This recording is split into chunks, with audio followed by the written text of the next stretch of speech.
প্রিয় দর্শক, কে এই ইয়াজুজ মাজুজ, আর কেন ঈসা আলাইহিস সালাম এদের ভয়ে পাহাড়ে গিয়ে লুকিয়ে থাকবেন? এরা কি মানুষ নাকি ভয়ানক শয়তান? আর কেন এদেরকে বাদশা জুলকারনাইন প্রাচীর দিয়ে আটকে রেখেছে? আর তারা বর্তমানে কোথায় আছে? এছাড়াও কবে আসবে তারা এই দুনিয়ায়? আর মহান আল্লাহ রাব্বুল আলামিন কেন এই ভয়ানক ইয়াজুজ মাজুজের বিষয়ে সতর্ক করেছেন? আর পরিশেষে তাদের ধ্বংস হবে কিভাবে? এই সমস্ত কিছুই জানবো আজকের ভিডিওতে। প্রিয় দর্শক, পৃথিবীর বুকে এমন একটি বিশাল ও মজবুত প্রাচীর আছে যা কিনা দিনের পর দিন ভেঙে ফেলা হচ্ছে, কিন্তু রাতের আধারে সেটি আবারও অলৌকিকভাবে মেরামত হয়ে যায়। আর এর পেছনে লুকিয়ে আছে এক ভয়ঙ্কর জাতি, যারা কিয়ামতের আগে পৃথিবীকে ধ্বংসের মুখে নিয়ে আসবে। কি ভাবছেন এটি কোনো কল্পকাহিনী? না বন্ধুরা, এটি কোনো কল্পকাহিনী নয়, এটি আমাদের পবিত্র কুরআনে বর্ণিত এক বাস্তব সত্য ঘটনা। চলুন তাহলে শুরু করি আজকের ভিডিও। কে ছিলেন সেই বাদশা জুলকারনাইন যিনি পৃথিবীর 3 প্রান্তে ভ্রমণ করেছিলেন? কারা এই ভয়ঙ্কর ইয়াজুজ এবং মাজুজ, যাদের সম্পর্কে আমাদের পবিত্র কুরআনে বিস্তারিত বলা আছে? কিভাবে এবং কেন তৈরি হয়েছিল এই বিশাল প্রাচীর যা আজও টিকে আছে? বন্ধুরা, পবিত্র কোরআনে সূরা কাহাফে আল্লাহ তাআলা জুলকারনাইন নামক একজন মহান বাদশার কথা উল্লেখ করেছেন। তিনি ছিলেন একজন পরাক্রমশালী এবং ন্যায়পরায়ণ শাসক, যাকে আল্লাহ পূর্ব থেকে পশ্চিম পর্যন্ত সাম্রাজ্য পরিচালনার ক্ষমতা দিয়েছিলেন। অনেকে মনে করেন তিনি গ্রিক বীর আলেকজান্ডার দ্য গ্রেট, আবার কারো মতে তিনি পার্শ্ব সম্রাট সাইরাস দ্য গ্রেট। তবে সবচেয়ে বিশুদ্ধ মত হলো তিনি ছিলেন একজন মুমিন এবং আল্লাহ ভীরু শাসক, যিনি আল্লাহর নির্দেশে পৃথিবীতে ন্যায় বিচার প্রতিষ্ঠা করতেন। তিনি কোনো রাজা নন, বরং আল্লাহর একজন প্রিয় বান্দা হিসেবেই পৃথিবী শাসন করেছেন। কোরআন অনুযায়ী জুলকারনাইন পৃথিবীর 3 প্রান্তে ভ্রমণ করেছিলেন। প্রথমে তিনি পশ্চিম দিকে গেলেন, যেখানে সূর্যকে তিনি একটি কর্দমাক্ত জলাশয়ে অস্ত যেতে দেখলেন। এরপর তিনি পূর্ব দিকে গেলেন, যেখানে তিনি এমন এক জাতির উপর সূর্য উদিত হইতে দেখলেন যাদের জন্য আল্লাহ কোনো আড়াল তৈরি করেননি। সবশেষে তিনি পৃথিবীর 2 পাহাড়ের মাঝে এক স্থানে পৌঁছালেন। সেখানেই তিনি ইয়াজুজ এবং মাজুজ নামক এক ভয়ঙ্কর জাতির সন্ধান পেলেন। এই ইয়াজুজ এবং মাজুজ ছিল মানব জাতিরই একটি অংশ, কিন্তু তাদের স্বভাব ছিল হিংস্র এবং বর্বর। তাদের একমাত্র উদ্দেশ্য ছিল পৃথিবীর বুকে বিশৃঙ্খলা সৃষ্টি করা। তারা পার্শ্ববর্তী শান্তিপূর্ণ জাতিগুলোর উপর আক্রমণ করত, তাদের ধন সম্পদ লুট করত, ফসল নষ্ট করত এবং নারী ও শিশুদের দাস বানিয়ে নিয়ে যেত। তাদের অত্যাচারে অতিষ্ঠ হয়ে সেই অঞ্চলের লোকেরা জুলকারনাইনকে নিজেদের সম্পদ দিতে চেয়েছিল, যেন তিনি তাদের এই ভয়ঙ্কর জাতি থেকে রক্ষা করেন। কিন্তু জুলকারনাইন অত্যন্ত বিনয়ের সাথে তাদের প্রস্তাব প্রত্যাখ্যান করলেন। তিনি বললেন, আমার প্রতিপালক আমাকে যে ক্ষমতা ও সম্পদ দিয়েছেন তা তোমাদের দেওয়া সবকিছুর চেয়ে উত্তম। তবে তোমরা আমাকে শারীরিক শক্তি দিয়ে সাহায্য করো, আমি তোমাদের এবং তাদের মাঝে এক শক্তিশালী প্রাচীর গড়ে দেব। এরপর জুলকারনাইনের নির্দেশে শুরু হলো এক ঐতিহাসিক এবং অসাধারণ কাজ। তিনি 2টি বিশাল পাহাড়ের মাঝখানে প্রাচীর নির্মাণের কাজ শুরু করলেন। তিনি লোকেদের বললেন, তোমরা আমার কাছে লোহার পাত এনে দাও। যখন লোহার পাত স্তরে স্তরে সাজানো হলো, তখন তিনি বললেন, তোমরা হাপুড় দিয়ে তাতে ফু দিতে থাকো। এভাবে আগুন জ্বালিয়ে লোহা গলানো হলো। এরপর তিনি বললেন, তোমরা আমাকে গলিত তামা এনে দাও, আমি তা এর উপর ঢেলে দেব। এভাবে লোহা এবং তামার এক অভূতপূর্ব মিশ্রণে তৈরি হলো এক বিশাল, মজবুত এবং ইস্পাত কঠিন প্রাচীর। এই প্রাচীর ছিল এতটাই শক্ত যে ইয়াজুজ এবং মাজুজ তাদের সব শক্তি দিয়েও তা ভেদ করতে পারত না। কিন্তু এই ভয়ঙ্কর জাতি হাল ছাড়েনি। তারা প্রতিদিনই প্রাচীর ভাঙার চেষ্টা করত। তারা সারা দিন করে পাথর এবং হাতুড়ি দিয়ে প্রাচীরটি ভাঙত। দিনের শেষে যখন তারা ক্লান্ত হয়ে যেত, তখন তাদের একজন নেতা বলতো, আজকের মতো থাক, কালকে এসে আমরা বাকিটা শেষ করে ফেলবো। কিন্তু এই ঘটনার পেছনে লুকিয়ে আছে এক গভীর রহস্য। তারা কখনো ইনশাআল্লাহ বা আল্লাহর ইচ্ছা এই শব্দটি উচ্চারণ করত না। আর আল্লাহর কুদরতে প্রতি রাতে প্রাচীরটি আবার পূর্বাবস্থায় ফিরে আসতো। এই রহস্যময় ঘটনা শত শত বছর ধরে চলতে থাকতো। রসুলের একটি সহিহ হাদিসে এই ঘটনার সত্যতা পাওয়া যায়। হাদিসে বলা হয়েছে, কিয়ামতের আগে ইয়াজুজ এবং মাজুজ প্রতিদিনই প্রাচীরটি ভাঙবে আর প্রতি রাতে সেটি আবার জোড়া লেগে যাবে। কিন্তু কিয়ামতের একটি বিশেষ সময় তারা ক্লান্ত হয়ে যাবার পর তাদের একজন নেতা বলবে, ইনশাআল্লাহ কালকে এসে আমরা বাকিটা শেষ করে ফেলবো।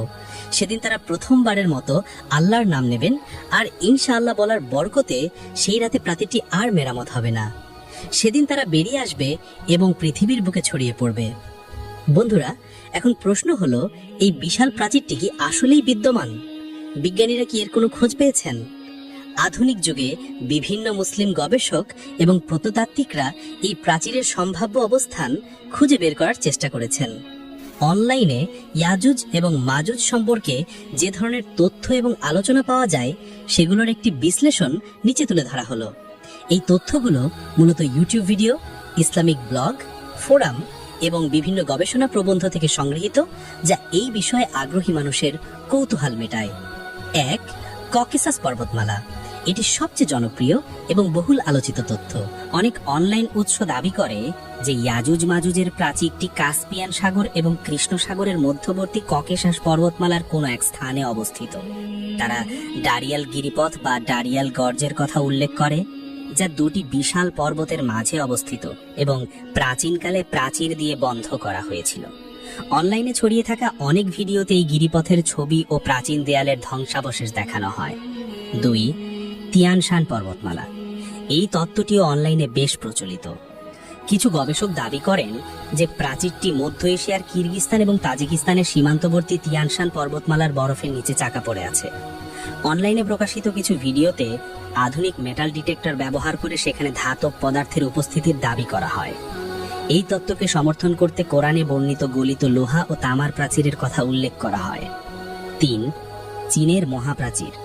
যদিও বেশিরভাগ স্কলার এই তত্ত্বকে সমর্থন করেন না, তবু অনলাইনে কিছু জায়গায় চীনের মহাপ্রাচীরকে ইয়াজুজ এবং মাজুজের প্রাচীর হিসেবে উল্লেখ করা হয়।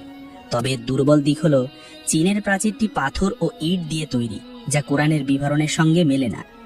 যদিও এই সকল আবিষ্কার এখনো বিতর্কের ঊর্ধ্বে নয়, তবে এটি আমাদের এই বিশ্বাসকে আরো দৃঢ় করে যে কোরআনের প্রতিটি কথা সত্য।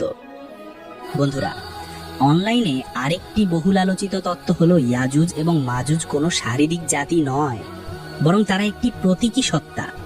এই তত্ত্ব অনুযায়ী ইয়াজুজ ও মাজুজ বলতে এমন কিছু পরাশক্তি বা আধুনিক যুগের কিছু জাতিকে বোঝানো হয় যারা পৃথিবীতে বিশৃঙ্খলা, দুর্নীতি এবং ধ্বংসের কারণ।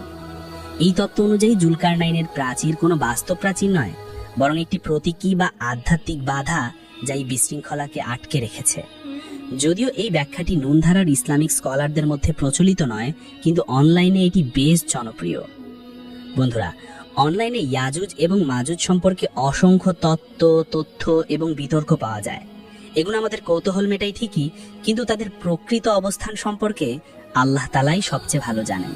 বন্ধুরা, রাসূল সাল্লাল্লাহু আলাইহি ওয়াসাল্লামের একাধিক হাদিসে ইয়াজুজ এবং মাজুজের বেরিয়ে আসার পর পৃথিবীতে কি ঘটবে তার বর্ণনা দেওয়া হয়েছে।